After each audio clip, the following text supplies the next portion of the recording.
Soomaali waxa jirada balaayo daama la qabtay leedahay daba la qabto marka ugu horeysa dhibaato waxa fiican inay la qabto intaanay wixii aanay dhicin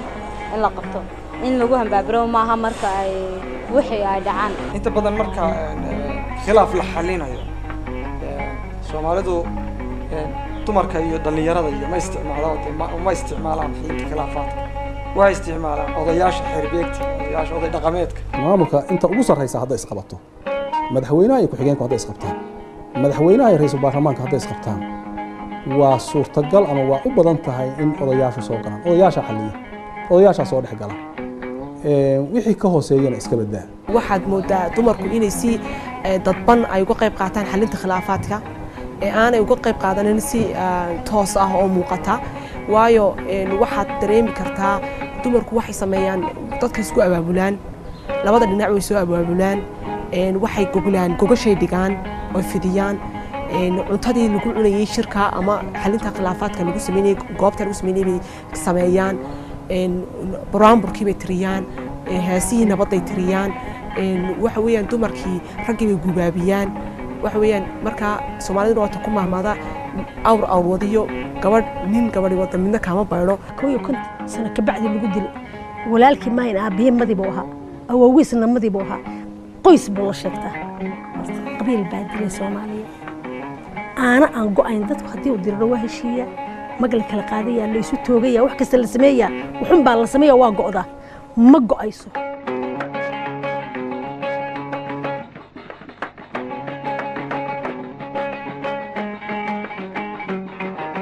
marka dib loo jaleeco taariikh nololeedka shacabka Soomaaliyeed waxa muuqata in ay colaadu ahayd mid ku lamaan noloshooda tani intii ka horeysay imaatinkii isticmaalka colaadu waxay lahayd dhowr waji oo kala duwan waagii ku bariyaabo waayale waa talayda waqtigii dadku xoolahooda dhaqanayeen oo miyigooda joogeen oo aan damac dhaqaale iyo daaro la isku hayaa midna jirin oo ay ku koobnaayeen nizaaca iyo isqabadku wuxuu ugu badnaa cashiimada waxa la yidhaah waxaan oran karaa khilaafaadku waxa uu jiraa qodobkiisa ugu ballaaran 70% waa dhulku isbedbedelayaa laga yaabaa bulshadu maanta waxay ku wada tashanaysaa oo ay ku wada dadaalaysaa inay soo wada gasho magaalada dabadeedna reerkii talo kuma deganaanay miigii ilaa iyo meesha ula kalshaale barkada la isku haystay ilaa iyo alka ugu galbeedaysa systemka conflictkaas waa dhul aba beer ha lagu sheego aba barkada lagu sheego aba balle ha lagu sheego aba tuulo cusub ha lagu sheego waa qodob la wada wadaago oo runtii waa isriixa udubka waxa la yiraahdo amba deegaanka waxa keenaya inay dadku isku qabtaan resource-ka waa yaraanta u yari wixii baa ku yar daaqa iyo biyaha inta badan reer miyigeena isku laayaan noloshoodu waxay ku xiran tahay xoolaha mararka qaarkood waxay soo runaysaa dadkan xoolaha la aqliyay meeshii xoolaha ay biyo baad ka helayaan way isku dilaan mana aha wax deer bilowday waa wax soo tiila ah oo aad iyo aad maaragtay ugu fog dhaqanka reer miyiga taas oo macnaheedu tahay in ay godob hor leh u qaadaan reerka abaartu ku haybsatay reerka barwaaqo ku naaloonaya markay la wadaagi waayaan khayraadka ay haystaan biyo iyo daaqi waa nolol weyn hadii ma garanaysaa xoolahaagu ay biyo iyo daaqi waayaan waxa way qofkaasi ama cidaasi waxa way waa nolol guuri waa nolol kuma ogolo weyn waxa way reerka waxay ku reebaysaa arrin aad iyo aad ugu culus bay ku reebaysaa ma garanaysaa ma reerkii berigii ma garanaysaa na waraabin waaye ee biyaha noo diiday marka gunnimo ayaana loo arkaa muxuu isu bedelaa ha ka yimaado daaq iyo biyo wuxuu isu bedelayaa qaab qabiil wuxuu soconayaa waxa laga yaabaa in 100 qof ay ku dhimato markii horena sheekadu ahayd ceelka anaa ka hor cabayay ama halkaan anaa daaqaya bay sheekadu ka bilaabanaysaa qof baa ku dhimanaya qof kale ku dhimanaya sheekadaas way soconaysaa reer hebel baa isku soo duulaya 100 qof baa ku dhimanaysa isku dhacyada ku salaysan qabyaaladda ayaa badanaa ahaa ilaa imikana ah kuwa reeba aanooyin qoto dheer oo colaad hor leh huriya Soomaaliyeemi iyo magaalo markay meel joogtaba wadamaatan oo isku xeer soo wax garta maahan hor iyo horaan dadka qabiil soo jiraaya oo aabbihiisi sii dhalay saddexaad weli la sheeganayo hebel baa dilay may garatay cudurka Soomaaliya haystaa horta waa aanadaas aanadu weligeed way jiri jirtay laakiin intaan way ka yara khafiifsanayd ama waa ka dabacsanayd ama waa ka yarayd laakiin aanada badanaaba waxaa keena cid intii dulmi ku dhacay dulmigii wax ka haddana tirtira ama wax ka dhaahiya ayan jirin ama dadkii ma garanaysaa la dilay oo dhibta loo geystay ay weli maqan yihiin oo aan laga heshiin ama waxa lagaga heshiiyey ayan ahayn wax lagu qanci karo arrimahaas baa marka aanada keena wixii ka dambeeyey ka bixitaankii gumaystuhu ka baxay dhulka Soomaalidu degto waxa soo kordhay siyaabooyin cusub oo calaaduhu ku aloosmaan waxa imika isbedelay marka ay yimid waxa weeye wax siyaasad la yiraahdo oo aan beriga jirin oo soo labaysay oo la yiraahdo siyaasiya beesho siyaasi bay leedahay oo beesho sida wax adigu nooca magaca siyaasiga la yiraahdo wuxuu wado oo beelhebla aan dagaal gelina la yiraahdo ayaa bedelay wixii hore oo laga yaabay inuu dagaal la geliyo beeshii oo dhaqaale intee la soo ururiyo hub loo iibiyo dawladda la dagaal geliyo taas waa waxyaalo badan oo aragnay oo dhacay imika kan siyaasadda waa dad mabaadi fikir gaar ah isku yimi oo fikir gaar ah wato weeyaan consequences-keedana wuu leeyahay oo waxyaabo wuxuu isku diri karaa beelal dhanba isku diri karaa beeladana wuu heshiisin karaa inta badan waxa u badan ka shirkaas siyaasadaysan in shakhsiyaad gaar ah ay had iyo jeer ay wataan oo aan ku bayska aan ahayn dan reer leeyahay aan ahayn ay tahay dan individual oo qofku uu shakhsiyan interest personal interest-kiisa uu ku wato sidoo kale tan iyo intii ka dambeysay burburkii Soomaaliya colaaddu waxay saameyn ku yeelatay habsami u socodka barnaamijyada horumarineed markii dawladdii burburtay habnololeedkii oo dhan baa isbedelay marka hay'adihii adduunka doonayay dadkii u soo gurmadaan ay caawiyaan marka habka u caawinayay waxay jiraan hab la soo maray dawladda soo maray ma jirto marka NGO-yadu iska samaysay si automatic ah iska samaysay tii marka waxay keentay maxay hayday in khilaaf yimaado because meeshii dumar resource lacag timaado khilaaf baaba imanaya marka khilaafkaasi ku dadkan xitaa hawshan loo waday baa waxa ka dhacsanaa wax ka badan baa idinka la idinku soo qaatay oo wala idinku maxay hayday idinku dulcunaya iyo maxay hayday xitaa ku jirtay oo taasi dib badan bay keenaysay taasna waxay keenaysaa haddii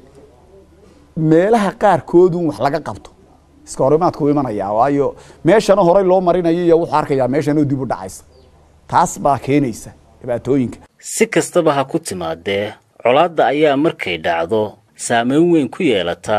habnololeedka bulshada waxa imanaya marka colaad meel ka dhacdo barkac baa imanaya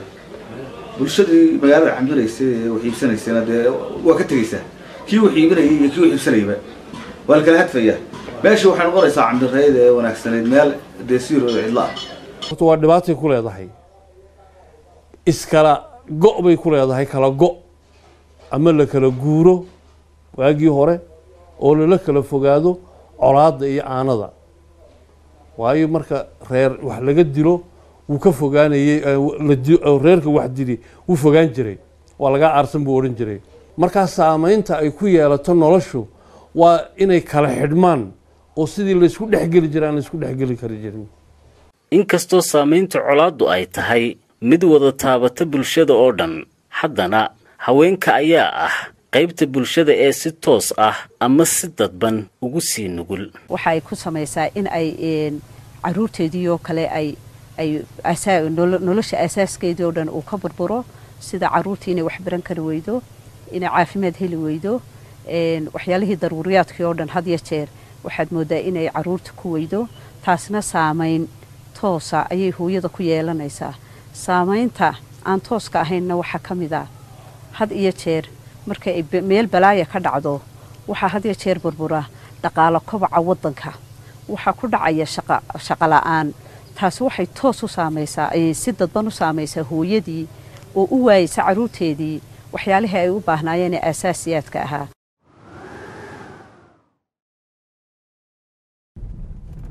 sida filimku uu hore u soo sharaxay colaadda ayaa ah mid ku lamaan nolosha Soomaalida waaqiciga jira ayaana u horseeda in ay siyaabo kala duwan u xalliyaan colaadda iyo saameynteedaba. xeer nagama maqna Soomaali weligeed bay wada deganeed weligeed bay dagaalami jirtay weligeedna way heshin jirtay marka nagama maqna xalkii aan ku heshin lahayn waxa ka wanaagsan in la weydiiyo sababta keentay dagaalku muxuu yahay haddii la helo sababtaas waa su'aal jawaabteeda si sahlan loo heli karo sababtuna runtii wax kale ma aha waxa weeyaan waxun baa la isku haystaa. Soomaalidu waxay u xalishaa mushkiladaha wax weeyaan saddex qaybood baa jira qayb waa wax tagay qaarna waa wax soo socda iyo koox imika markaa taagan haddii aan eegno wixii tagay waxa lagu kala tagay heshiisyo dhibaatada markii hore dhacday si loo xalleeyo oo xalkeedii markaas loo helo taa markaa taagan waxa ugu muhiimsan markaa la qabanayo waxa weyn horta sidii loo joojin lahaa dagaalka ceasefire wax la yiraahdo loo sameyn lahaa dagaalka markaas soconaya loo joojin ka soo socda waxa weeye waa prevention waa in wixii keeni kara dhibaato ama carqalado keeni kara laba beelood amba dad meel wada degan oo kale ku keeni kara waxa weeyaan waxyaabo badan oo lagaga hortaga baa jirta sansaal colaadeed wax la yiraahdo baa jirta sansaalka colaadeed marka la arko in meesha colaade ay wax ka soo axaysmayaan waa in wax la wixii marka lagu joojin karo ee la qaban karo lagu joojiyaa. qaababka ay Soomaalidu ula tacaasho colaadda ayaa weli u muuqda kuwa aan xoogga saarin ka hortagga isku dhaca reeraha. Soomaalidu khilaafaadka ka hortagiisa aad uguma fiicna inay ka hortagto laakiin waxay aad ugu dheeraysaa xalintiisa in khilaafaadka la xalliyo oo qaabab badan ayaa loo xalliyaa waxaa jira qaab traditional method oo qaab dhaqan oo xirbeegti la sameeyo odayaal dhaqan isu yimaadaan marka arrinkii dhaco odayaal labada dhinac ee dhibaatada qusayso laga keeno odayaashaas isu yimaadaan arrinkii loo bandhigo arrinkii ka xaajoodaan dhinacyadii isu keenaan eegaan dhinacyadii waxyaabaha kala tabanayaan marka ay isku dayaan dadkii inay si dhaqan ku xalliyaan. xallinta khilaafaadka iyo ka hortagooda ayaa ah laba marxaladood oo baahiyo kala duwan leh halkaas oo khubaro badan ay ku tilmaameen in aanay Soomaalidu weli yeelan awooddii suurtagelin lahayd ka hortagga khilaafaadka. sidaas baa marka waxa la aaminsanaa dadku odayaashu waxay soo jeediyaan in dantooda inay tahay sidaas ay xoogaa u kala damayn jireen hadday dhibi dhacdo meesha mar hadday odayaal tagaan 90% waa lagu guuleysan jiray in dhibtaasi ay iska dhamaato marka sidaas roolka dhaqankuna ahaa ilaa yoomina haadana waxaan isleeyahay weli wax bedelaho dawlad weyn dawlad xoog leh oo hadda kala damayntii iyo shuruucdii soo celiso oo socodsiisa oo hadda lagaga kaaftoomi karo dhaqankii ima muuqato. intaas waxa sii dheer in ay caqabado dhowr ku soo kordheen qaab dhismeedkii hoggaanka dhaqanka ee deegaanka Soomaalidu degto. odaygii hore ee la yaqaanay in ka badan maxaan ku raadayay 2 3 4 baa ka ag sharaxan noocu doonaha ku yimaado ama dad dangaara leeyahay soo ha imaamadaan oo geedintay soo fadhiisanayaan adaan oo aqila ama dana kale ha soo galaan cidii doonta ha adeegsato ha noqdaan siyaasiyiin ha noqdaan maxaan ku raadayay marka qaarkood baa loo aanayaba inay soo gaadho xataa dhinac dawladeed bay gasho la sameeyo cid kale kuwaas markaa waxay dumiyeen xeerkii adkaayay dhaqan ee odaygu uu xurmada ku lahaa wuxuu gaadhana guddoonkeedu dadku ay lahaayeen taas markaa waxay keentay inay 10 caaqil fadhiistaan 10 geed ka kala hadlaan markuu mid yiraahdo hadal uu go'aamiyana ay 10 kale ka garab hadlaan ay dhinac kale ka soo jeestaan. sidaa awgeed waxaa bilaabantay dadaallo lagu doonayo in lagu yareeyo caqabadaha soo food saaray habsami u socodka nidaamka nabadaynta ee dhaqanka ku salaysan. haddii markaa magaalada la yimaado magaaladu waana war badan tahay waana dad badan tahay waxaana jooga dad politicians iyo politics iyo preaching chain waxa kaas muxuu ahaa si kale u xuduuduwaya marka waxaanu sameynay inaanu miyiga u saaro waxay noqotay inaanu u saaro miyigii la degno muxuu ahaa geed hoosti la seexano 2 weeks 3 weeks mararka qaarkood mararka qaarkoodna muxuu ahaa tuulooyinka yaryar ee aanu la tagno oo keliya iyaga keliya ay ku nool yihiin oo aan markaa influence kale aanu imanayn inkastoo dadaalada noocan ahi ay marar badan dhaliyaan natiijo wax ku ool leh haddana waxa muuqata inaanay ku filnayn dib u soo noolayntii xasiloonida deegaamo badan dhibtu inay dhammaan weydana waxaa keenaysa inaan sidii la rabay xalka loo wajihin qof baa qof dilaya waxaa isu imaanaya laba qabiil labadii qabiil baa waxay sameynayaan waxbay qaybsanayaan saana xeer inoo ahaan jirtay baa la leeyahay xeerkii adiga labadii oday waa heshiiyeen laakiin wiilkii aabihiis la dilay ama ninkii walaalkiis la dilay oo hadduu rabo aan go-aankii wax laga siin ama markaas ilmo yarba ahaayo soo korayo markuu 30 sano gaaro dhahaya ninkii aabahay dilay reerihii aabahay dilay xal ma ahan inaad labadii oday iyo labadii reer ay wada hadlaano geel kala qaataan oo qabiil geeli qaybsado xataa geeli waxa laga yaabaa inaan ilmihii iyo wax badan laga siin ee qabiilkii baa qaybsanaya marka xal waxa loo waayo waxa way sidii la rabay baan loo wajihin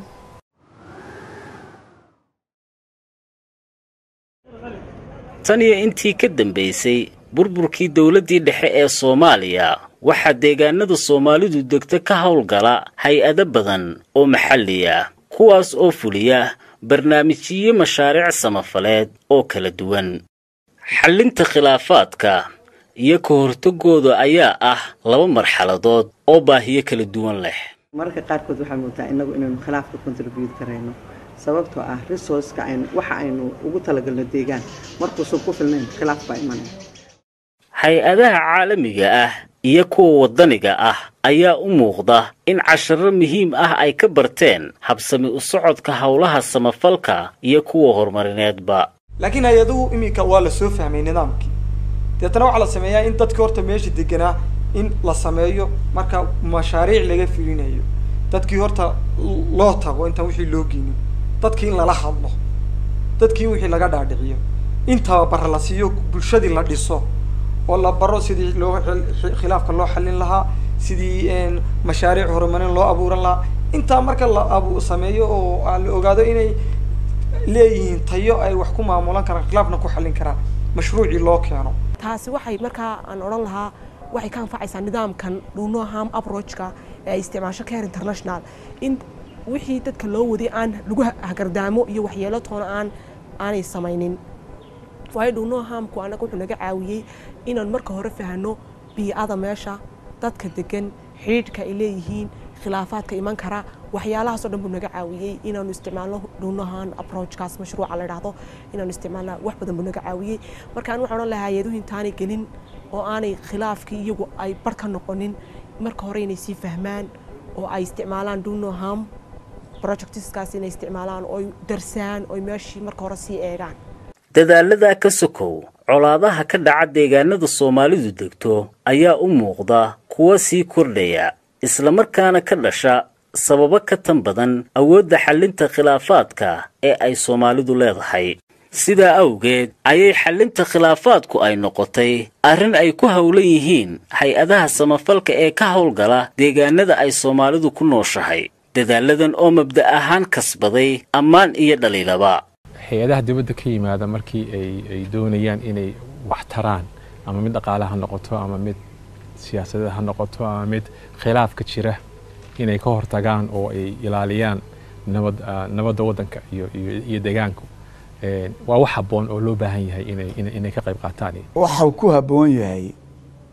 waqtina kama madhna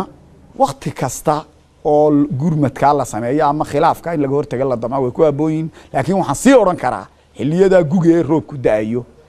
oo maxay ahayd aanay haleelkuna jiro ee ummaduna ay ilaahay raxmadiisa kolkuu keena ay haleelka leedahay bay ku habboon tahay baan odhan karaa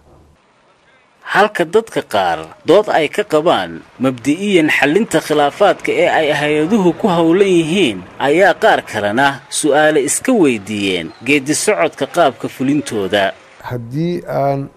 si cilmiyeysan loo gelin